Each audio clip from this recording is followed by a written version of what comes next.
Go back, move back. Go. 1, 2, 3. That's enough to make nearly $500 million worth of meth. Yes, meth. It started like any other night along the Texas border, until a convoy of trucks rolled into the crosshairs of ICE agents. What followed wasn't a routine stop. If you do not get out of the vehicle on your own free will, we're going to remove you, okay? And you're going to go to jail. Hidden inside those vehicles, 5 tons of drugs worth hundreds of millions, destined to flood United States streets. I'm hoping this is going to be 100 keys. But not this time. This time, the cartel's plan hit a wall of federal steel. So how was the United States able to pull this one off? Let's delve into the war that's been rumbling at the United States border.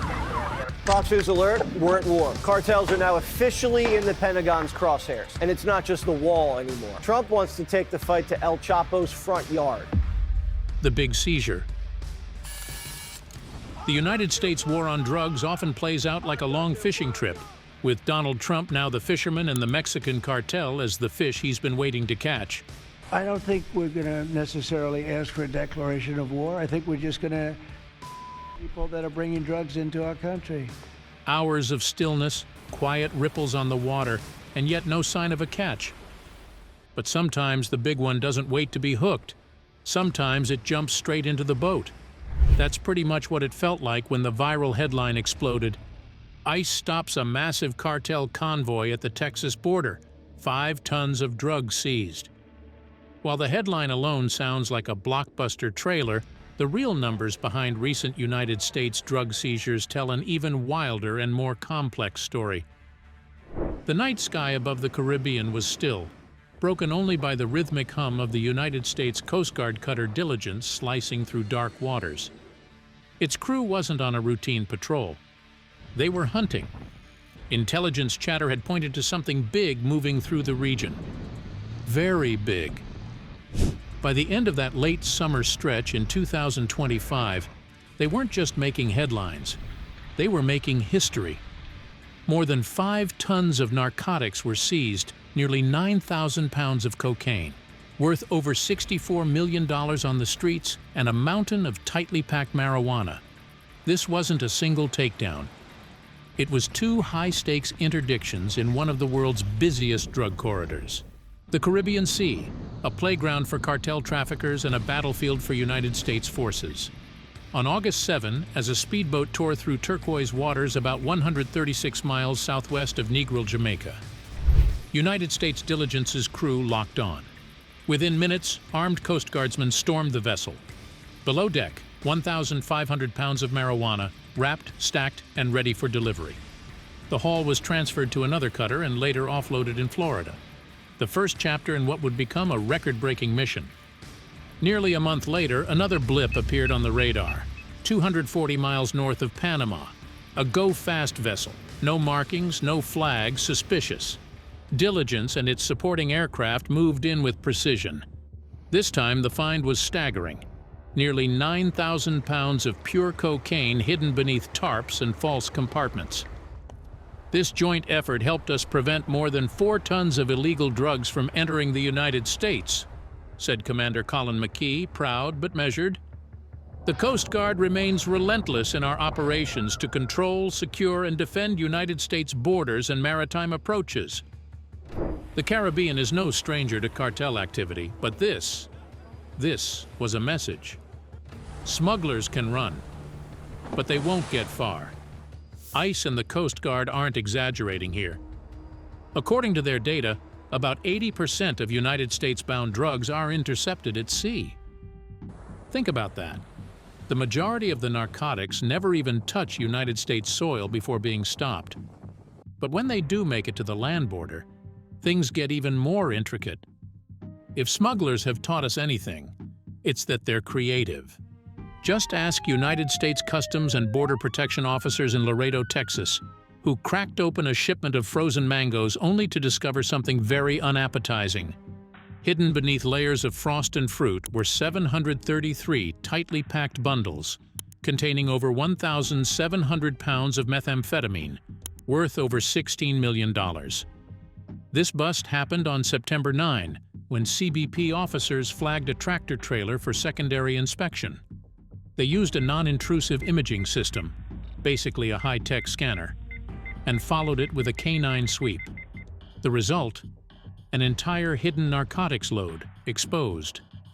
Alberto Flores, the port director for Laredo Port of Entry, stood before rows of neatly stacked crates, a scene that could have passed for a bustling produce market, if not for what lay hidden inside. He spoke with the calm authority of someone who had seen this tactic too many times to be surprised. Flores explained that it is not unusual to encounter hard narcotics packed with fresh produce. He added that the officers employed an effective combination of targeting and high-tech tools to take down this significant methamphetamine load. Behind the controlled language was a familiar story. Smugglers had once again tried to slip poison into the country under the cover of everyday commerce, this time tucking it between stacks of mangoes. If maritime operations are about intercepting massive shipments on open waters, land borders like Laredo are a calculated game of cat and mouse. But seizing tons of narcotics is just the tip of the iceberg. To really understand how cartels operate at this scale, you have to follow the chemicals, the money, and the suppliers behind the curtains. The cartel's playbook. If you've ever driven past a truck loaded with fresh produce at the United States-Mexico border, it's easy to assume it's just carrots or papayas on board. But for cartel traffickers, those same everyday goods are perfect camouflage for something far more sinister. In early July, border agents in South Texas peeled back the layers, literally, and uncovered one of the biggest methamphetamine hauls of the year. On July 10, at the Far Reynosa International Bridge, United States Customs and Border Protection agents stopped a Mexican commercial tractor trailer hauling carrots. Nothing seemed out of the ordinary until the shipment rolled through a non-intrusive X-ray inspection. Hidden among the produce were 311 tightly wrapped packages of methamphetamine weighing more than 1,700 pounds, with the street value estimated at $15.7 million. And just when everyone was still talking about that bust, CBP officers at the same bridge struck again. This time, the drugs were concealed in papayas. On July 6, officers seized over 300 packages containing more than 2,570 pounds of meth, valued at over $23.6 million. In a single week, nearly $40 million worth of meth had been stripped out of 2 produce shipments. Meanwhile, a few miles south at Brownsville's Veterans International Bridge, CBP intercepted another scheme. Boxes carrying 12,000 counterfeit Texas vehicle registration stickers and illegal Freon canisters. To most people, it might sound random, but to investigators, it was yet another piece of the puzzle. A snapshot of how cartels weave together drug trafficking, counterfeiting, and smuggling into one seamless business model. Every shipment of meth or fentanyl starts with something far less glamorous: precursor chemicals. Unlike cocaine or heroin, which rely on agricultural cultivation, synthetic drugs can be made anywhere. There's lab equipment, chemicals, and skilled cooks. That means the cartels no longer have to move finished products across borders. They can cook it closer to home. And where do these chemicals come from? China remains a dominant source, sending tons of benzyl alcohol, N-methylformamide, and other key compounds to Mexican ports or through maritime transshipment points like Panama. Earlier this year, the United States intercepted more than 300,000 kilograms of these chemicals, enough to produce nearly 190,000 kilos of methamphetamine. This matters to the United States because precursor seizures hit cartels right at their supply chain's throat. No chemicals, no meth. And unlike intercepting drugs after they're made, stopping precursors upstream prevents entire waves of production before they ever begin. Once the product is cooked, it's time to move it north. Cartels have developed a smuggling playbook that reads like a logistics manual. Produce shipments. Carrots, papayas, mangoes, and frozen goods are favorites. They move daily across ports of entry, making them less suspicious. Bundles of meth or fentanyl pills are tucked into boxes, hollowed pallets, or hidden beneath legitimate goods. On land, tractor trailers are the cartel's workhorses. Bulky, mundane, and perfect for moving huge volumes without drawing attention when the paperwork looks right. A single commercial carrier can swallow pallets of product that would need dozens of smaller vehicles, and that scale gives traffickers an efficiency advantage. More product per crossing and often a lower chance of being flagged by cursory inspections. When the waterways beckon, cartels switch gears to maritime routes. Small, go-fast boats and low-profile fishing vessels slip through Pacific and Gulf corridors, skimming under radar and blending into coastal traffic. Their speed and low profile make them ideal for short hops between transshipment points, where drugs are quickly moved to larger vessels or redirected toward land routes. Underpinning both approaches is a high degree of tradecraft. Cartels pour money into concealment technology, built-in false compartments, chemical masking agents to confuse canine teams, and encrypted communications to choreograph movements across borders. Taken together, trucks, boats, and tech form a continuously adapting logistics network that keeps smugglers one step ahead unless enforcement does the same. For every flashy bust at the border, there are dozens of quiet attempts that blend into legitimate commerce. That's what makes these operations so hard to detect. Every barrel of chemicals or bundle of meth is more than just contraband. It's capital. Cartels move billions through cash couriers, shell companies, and trade-based money laundering schemes. A truck full of produce carrying meth north might return south carrying cash hidden in bulk, often stacked in compartments so tight it takes hours to extract. When United States agencies seize chemicals or finished products, they're not just taking drugs off the street. They're bleeding the cartels financially, cutting off the funds that fuel more shipments, buy more chemicals, and pay off more corrupt officials. That's why recent ICE operations are increasingly focused on financial choke points, not just drug loads. Cartels treat smuggling like an art form. They study inspection patterns, exploit holiday traffic, rotate routes, and even mimic legitimate companies, complete with fake logos, barcodes, and shipping manifests. If one method is exposed, they adapt within weeks. For example, after several major papaya and carrot busts, CBP has already noticed increased use of frozen seafood shipments and mixed cargo containers. The cat-and-mouse game never really stops. It just changes disguise. The cartels are always innovating, blending into the background of global trade like shadows under a streetlight. But the United States isn't standing still either. United States counter-cartel innovation. For decades, the United fought drug cartels with boots on the ground, sniffer dogs, and long, drawn-out investigations. But lately, the playbook has changed. It's no longer just about chasing trucks or raiding stash houses. Now, it's about hitting cartels from every angle. From satellites to sanctions, from AI-powered inspections to military strikes on the high seas. This shift has been deliberate, bold, and at times controversial. And at the center of it is a growing belief inside Washington. If cartels are acting like terrorist networks, then the response should be just as aggressive. It started on the water. In the summer of 2025, President Donald Trump boasted that the United States had almost totally stopped drug trafficking by sea, a claim that followed a series of at least 5 United States maritime strikes on Venezuelan boats allegedly tied to narco-trafficking networks.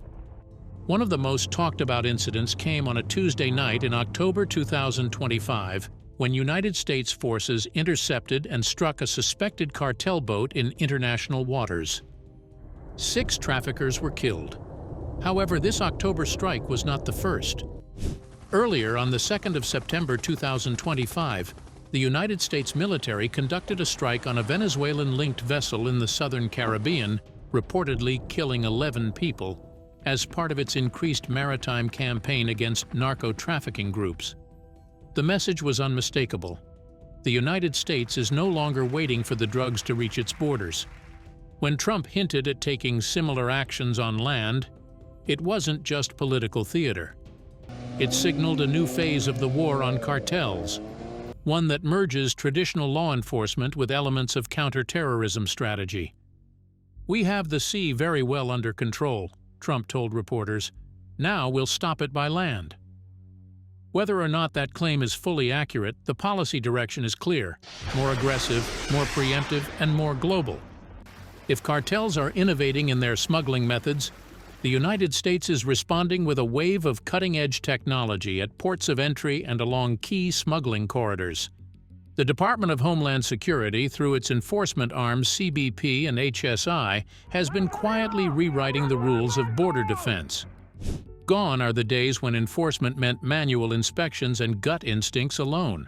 In their place stands a sophisticated digital shield, a blend of cutting-edge scanners, real-time chemistry, and machine intelligence that's reshaping how the United States hunts cartels.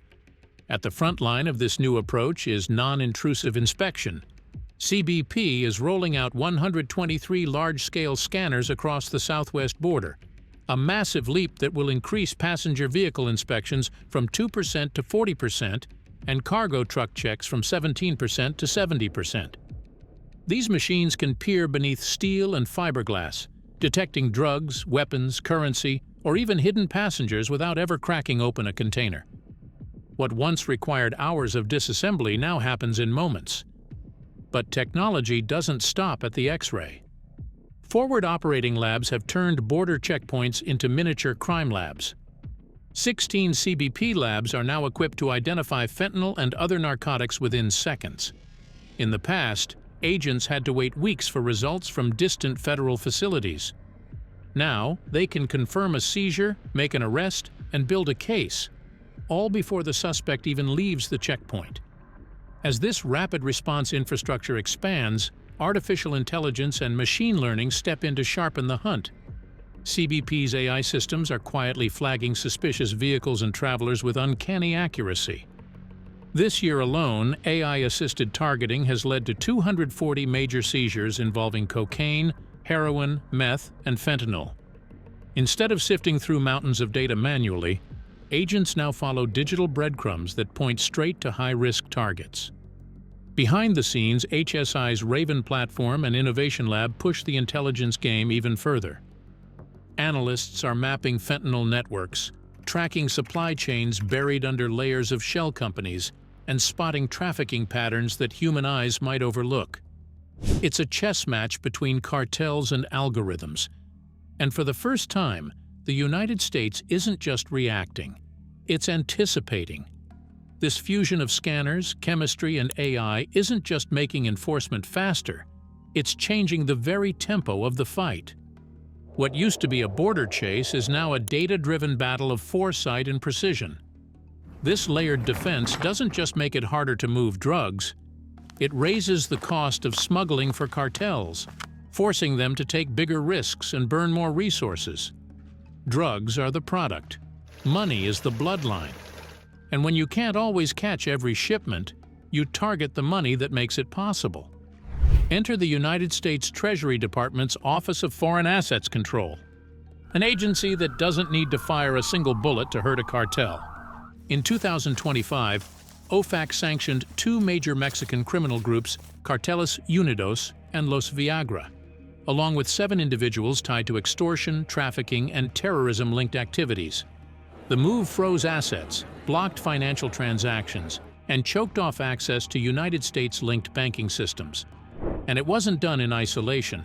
OFAC coordinated with the DOJ, DEA, HSI, FBI, and Mexico's Financial Intelligence Unit.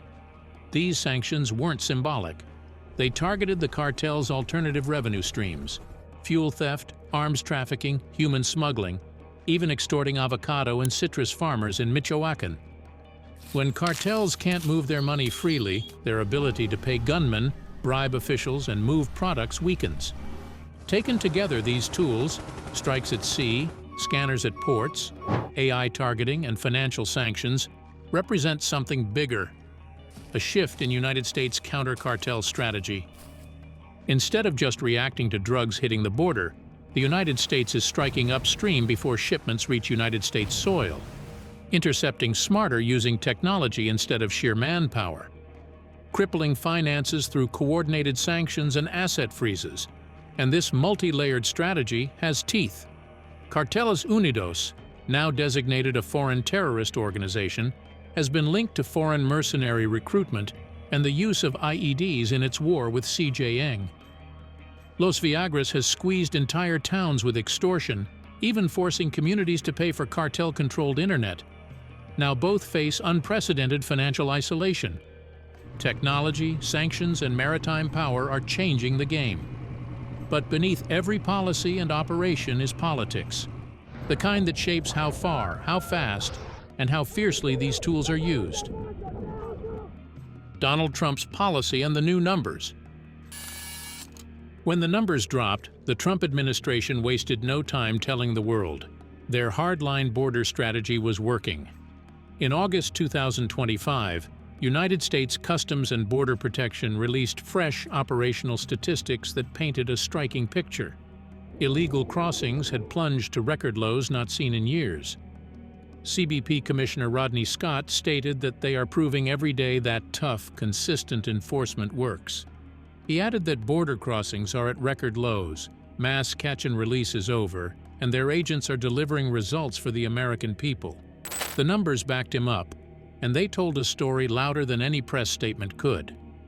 Across the nation, a total of 26,197 encounters were recorded, marking an astonishing 93% drop compared to the Biden administration's peak of 370,883. It was the kind of decline that couldn't easily be dismissed as coincidence. On the southwest border, just 6,319 apprehensions were made by Border Patrol agents, a 96% decrease from the previous administration's monthly average. To put that into perspective, that's less than what had been caught in only 4 days during August of 2024. The daily numbers painted an equally striking picture. Agents were logging only 204 apprehensions per day, a figure that mirrored the 96% plunge seen across the board. Perhaps the most symbolic number of all was zero, as in zero parole releases. That stood in stark contrast to more than 10,000 the year before, underscoring just how sharply the enforcement landscape had shifted.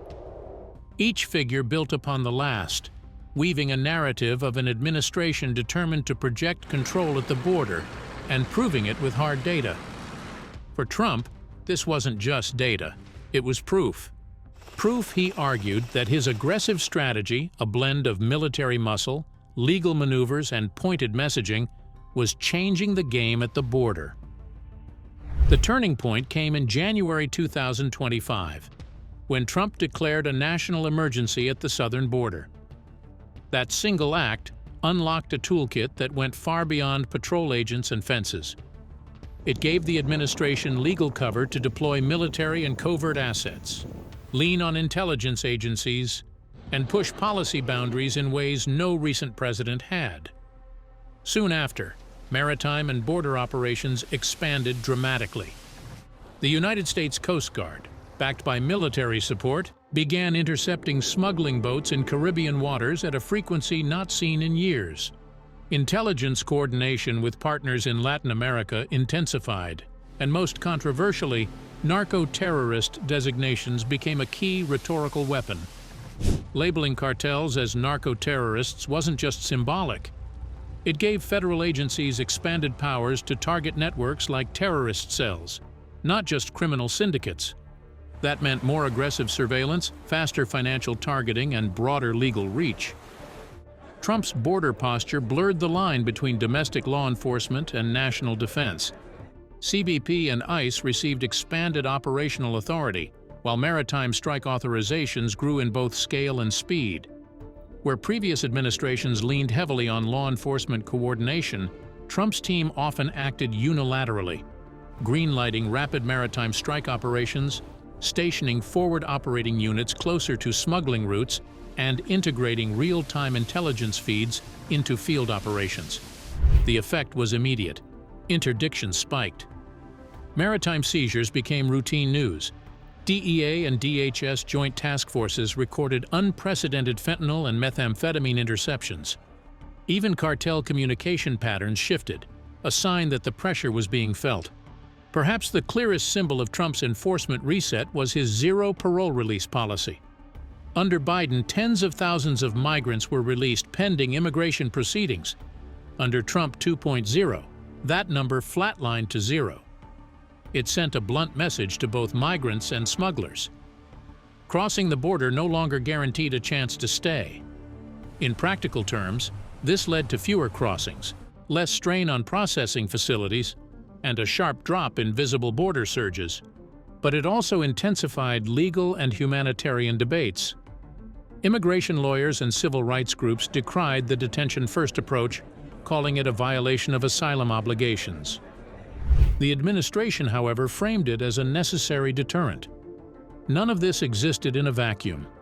Trump's border campaign was as much about political messaging as operational reality. By using strong language invasion, terrorists, total control, he shaped a narrative that made compromise politically risky. To his supporters, it was decisive leadership. To critics, it was overreach wrapped in tough talk. The administration leaned heavily on public spectacle. Press conferences flanked by law enforcement, drone footage of raids, and pointed jabs at Mexico and Central American governments. This communication strategy kept the border issue at the center of national debate and allowed Trump to frame even small tactical wins as seismic shifts. It's one thing to seize drugs at sea or stop a smuggler at the border.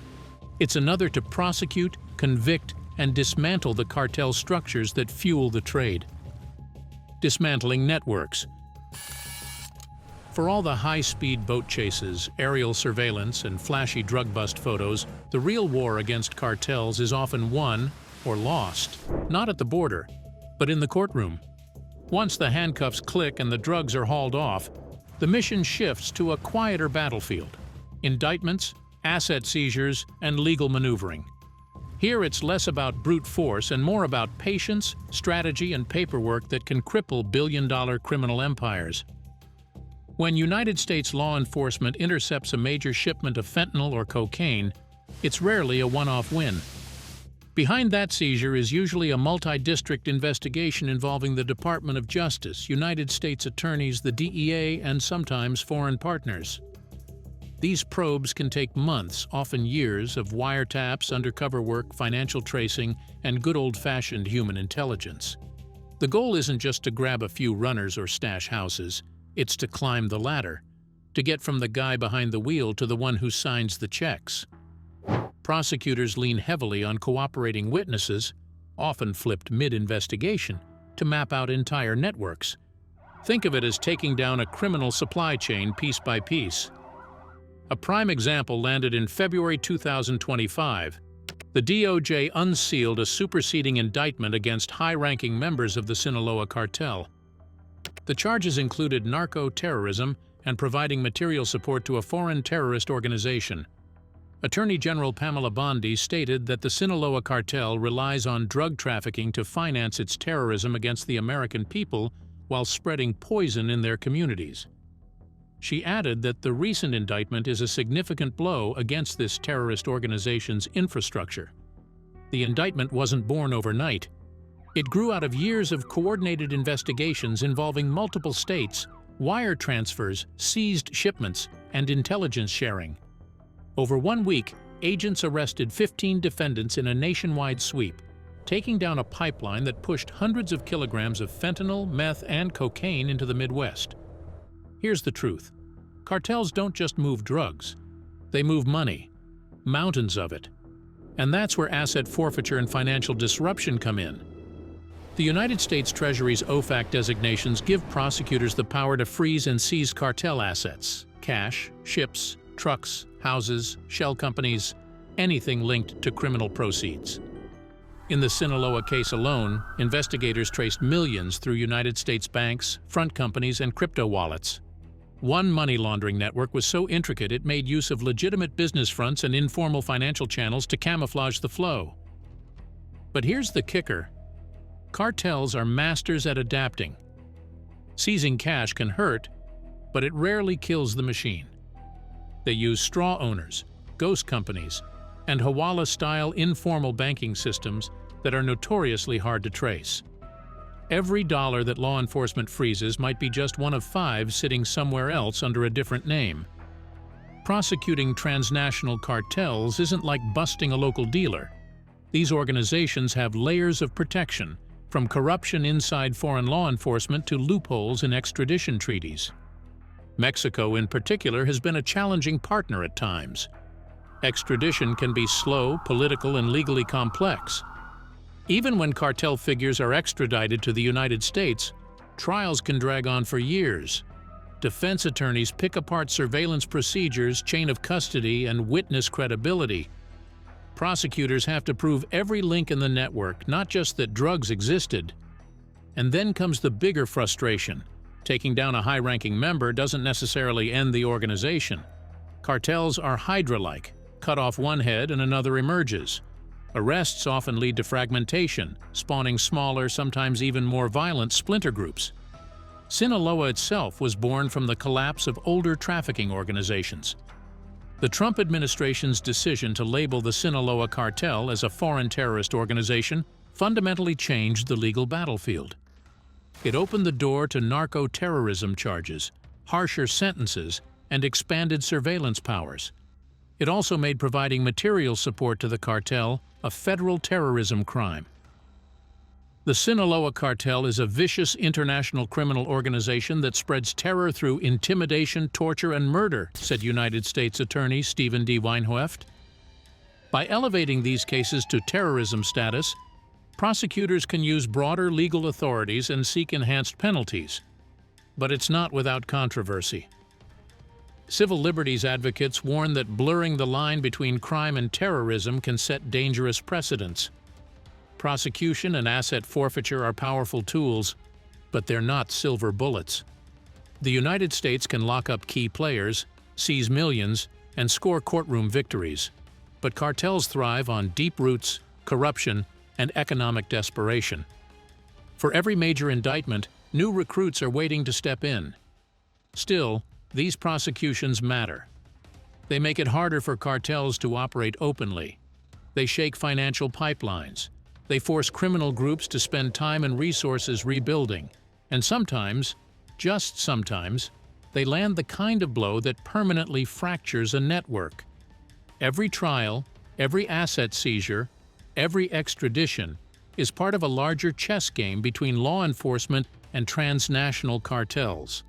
It's less dramatic than a DEA raid, but in the long run it's often what makes the difference between a temporary win and a lasting disruption. Despite all the tech, raids, seizures, and courtroom wins, regular people still have a price to pay. Caught in the crossfire. For all the headlines about massive drug busts, sanctions, and high-profile arrests, the real cost of the cartel war isn't measured in kilos seized or dollars frozen. It's measured in lives, in families shattered by fentanyl overdoses, in border towns caught in the crossfire, and in migrants whose dreams are hijacked by traffickers. The fight between cartels and the United States government may be geopolitical at the top, but on the ground it's heartbreakingly human. Every bundle of fentanyl seized at the border represents not just a cartel shipment, but thousands of potential overdoses prevented. The opposite is also true. The drugs that do get through fuel a national public health disaster that has reached every zip code in America. Fentanyl remains the leading cause of overdose deaths in the United States, claiming tens of thousands of lives each year. Many victims never even realize they're taking fentanyl. They think it's a pain pill, a Xanax, or a bit of recreational powder. It's so potent that a dose the size of a few grains of salt can be fatal. The DEA has traced many of these deadly batches directly back to cartel superlabs in Mexico, which are fed by precursor chemicals from China. Those lab-made pills are pressed to look like legitimate pharmaceuticals, then trafficked north through the same smuggling routes used for decades. What's changed isn't the path, it's the potency and the scale. Communities are scrambling to keep up. Some have opened harm reduction centers and equipped first responders with naloxone, the opioid reversal drug. Others are struggling with treatment shortages, overrun morgues, and families who never imagined the opioid crisis would reach their small town. It's not just a big city problem anymore, it's everywhere. But drugs don't just kill with chemicals. They bring violence. Along the border, cartel turf wars spill into nearby communities like an uninvited storm. Shootouts between rival groups in Mexican states like Tamaulipas and Sonora often reverberate just miles north in United States towns. The extradition of 29 cartel figures, including infamous kingpin Rafael Caro Quintero, to the United States was a reminder of just how deeply cartel power runs. Mexico's decision to hand them over was partly a show of compliance ahead of United States tariff deadlines. But beneath that geopolitical theater, people living near the border know what it means. Cartels aren't just gangs. They're quasi-governments in some regions, controlling territory, taxing businesses, and dictating the rules. These power struggles often end in bloodshed, kidnappings, or intimidation campaigns that leave entire neighborhoods living in fear. In some Mexican border towns, daily life operates on cartel terms. And when law enforcement cracks down, that tension can spike in both directions. The United States border itself has transformed in recent years, not just as a checkpoint, but as a high-stakes security theater. Texas's Operation Lone Star, which deployed state troopers and National Guard units to the border, added a layer of militarization that's both praised and criticized. For some residents, the increased patrols and surveillance offer a sense of safety. For others, it creates an atmosphere of suspicion, sometimes blurring the line between security and daily life. Local businesses adapt to frequent inspections, residents deal with traffic delays, and families worry about being caught in enforcement dragnets. Federal and state governments don't always agree on tactics. While Washington focuses on cartel interdiction and trafficking networks, state programs often zero in on immediate border control, sometimes leading to jurisdictional clashes and political posturing. In the middle of that tug-of-war are the people who actually live there. Farmers, truckers, shopkeepers, and kids walking to school. The drug trade isn't just about drugs, it's about people. Cartels have long profited from human smuggling, and today they've industrialized it. Migrant crossings have become a business model. Smugglers charge families thousands of dollars for a chance to cross, often under brutal, exploitative conditions. Some are forced to carry drugs unknowingly. Others are held hostage for ransom or used as diversions so larger shipments can move elsewhere. These stories rarely make the headlines. There's no flashy photo of a seizure or a press conference when a group of exhausted migrants is abandoned in the desert. But behind many of the cartel's most profitable routes are real people with real dreams, weaponized as pawns in a billion-dollar game. On both sides of the border, communities are trying to respond. In the United States, nonprofits and health departments are pushing harm reduction measures, addiction treatment, and education. Border towns are forming coalitions with law enforcement to create early warning systems for spikes in overdoses or cartel violence. In Mexico, some communities resist cartel control through neighborhood defense groups or cooperation with federal forces, though that often comes with enormous risk. Others simply endure, trapped between government promises and cartel realities. President Trump's hardline approach has tied the drug war to immigration policy more tightly than ever.